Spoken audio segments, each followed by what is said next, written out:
Hey guys, welcome back to another episode of Balanced and Bougie. Today you have a solo episode with me. I just wanted to give something a little different. We're heading into the holidays, time gets busy, your time is valuable, and the fact that you listen to us is so appreciated. And because we're coming up on the end of 2025, my mind is already going to new year, new things, and I'm really trying to ground myself into staying present with the rest of 2025. So I kind of wanted to talk about that today and discuss a gratitude, reflection sort of practice that I'm going to do to attempt to stay grounded, especially through the holiday season.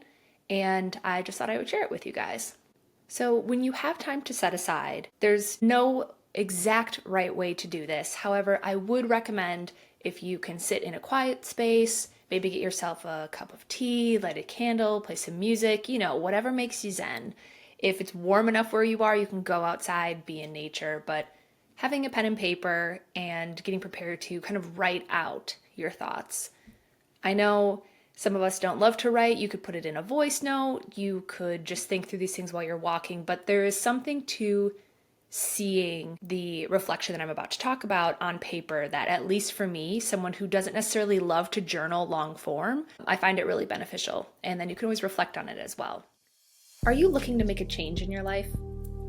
Do you desire to come into greater connection with your authentic self and express yourself more fully? Is there a project, passion, or piece of yourself that you've been wanting to create and share with the world? Or have you been working towards a dream, but you've burned out along the way? Do you desire to communicate and connect with others on a deeper level? Do you want to leave a legacy? If you answered yes to any of these questions, but feel you need some assistance with your progress forward, then life coaching might be the next right step for you. As a certified life coach, I use my unique skills and training to help my clients gain clarity on their goals, design a roadmap towards achieving them, and identify the tools, resources, and my favorite, their unique gifts that will support them along their way. And it doesn't matter where you are on the road.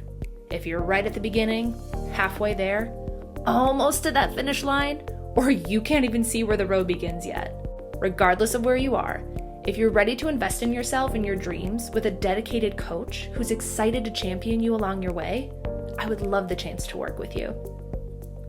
Visit my website, brookefields.com.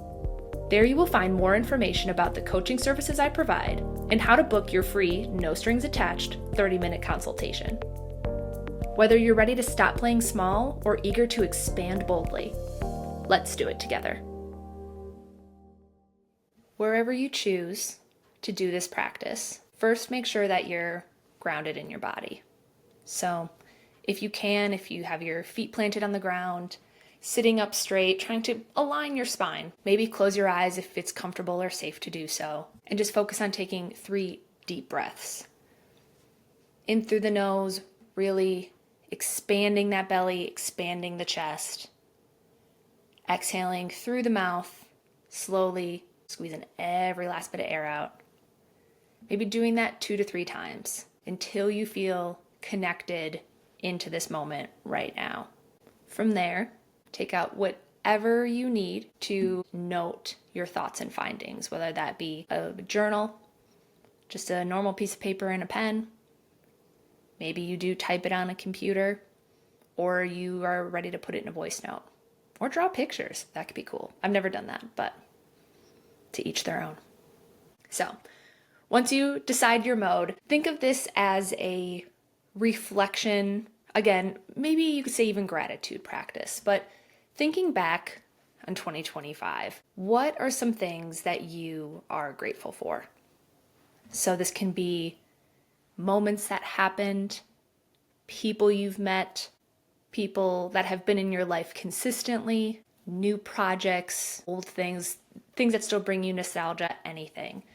Ways that I like to go back is I'm a huge calendar user. As an adult, I feel like if it's not in a note or on my phone in my calendar, I don't know what's happening. So I even like to go back and look at some of the things that I did in 2025, including, dinner plans I had with friends or concerts and things, because I can be like, oh yeah, I already forgot about that. So again, taking time, first of all, to journal things that you are grateful for, or people, events, those types of things. Once you get through that list, hopefully feeling in a state that just feels grounded and grateful, try to pivot your focus and be like, okay, what were some challenges that I faced? These can be big, they can be small, they could have been a one-off situation, or they can still be recurring. It's important to reflect on challenges as well, because first of all, it was a part of your year. It's a part of your story. It's a part of what has gotten you to where you are today. And it's like, well, this is a gratitude practice. But just noting, especially if you came out on the other side of these challenges, what were they? Noting those down first and foremost. And if you're still struggling with it or you're going through it right now, note that too. The next layer from there will be to look at those challenges and say, okay, if they were done, I'm on the other side of it. What did I learn? What did I learn about myself? What did I learn about just navigating the world, working with other human beings, what's important to me? And it's okay, you don't have to find the silver lining in every problem or thing that occurred, right? It's just noting the overall impact that it had on you. Now, hopefully, we can find some of those silver linings, right? Even in those things that really sucked. And you're like, how we have those events where it's like, oh, well, it wasn't great, but it got me X, Y, and Z, or it taught me this. Well, there's sometimes things where you're like, no, I would have been totally fine never having gone through that. However, there is always something to learn, and there is always an impact that it had on you, even if it was just showing you more of yourself. So again, if you're getting stuck on something that just still feels prickly, maybe pivot into, what did it teach me about myself? Did it show me resilience? Did it show me who is for me in my life, who I can lean on, the type of person I want to be, the people I'm surrounded with? Heck, it helped me prioritize my sleep or my exercise because I had to find ways to work around it or work within this new environment. Just taking some time to think about that.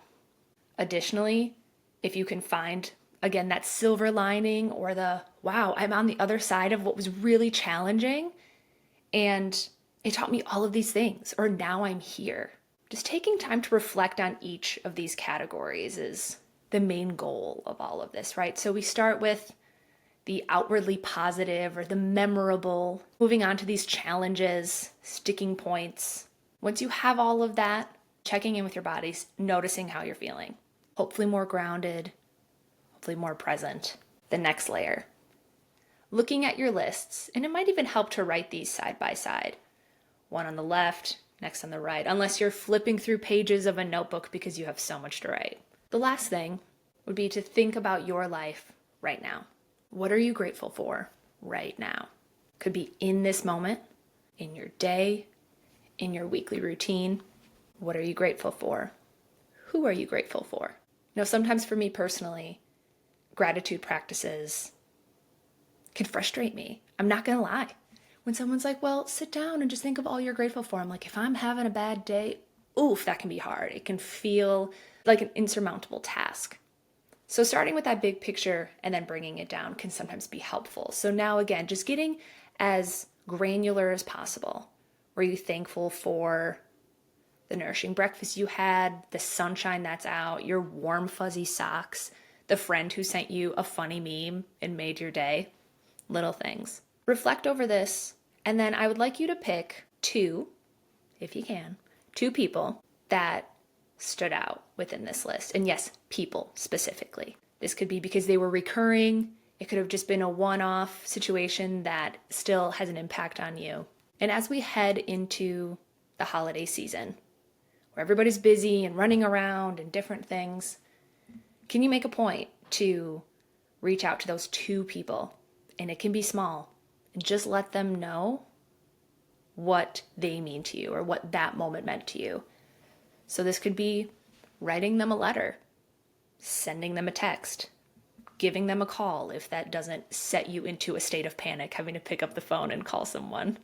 Or let's say this person's more of an acquaintance. It's the person who checks you in at the gym counter, or the person who bags your groceries that you see week to week. And maybe you smile and you wave, but there's something about them that every time you see them, they make you smile. Maybe plan to go up to them and just be like, hey, thanks for what you're doing. Or I want you to know that you brighten my day.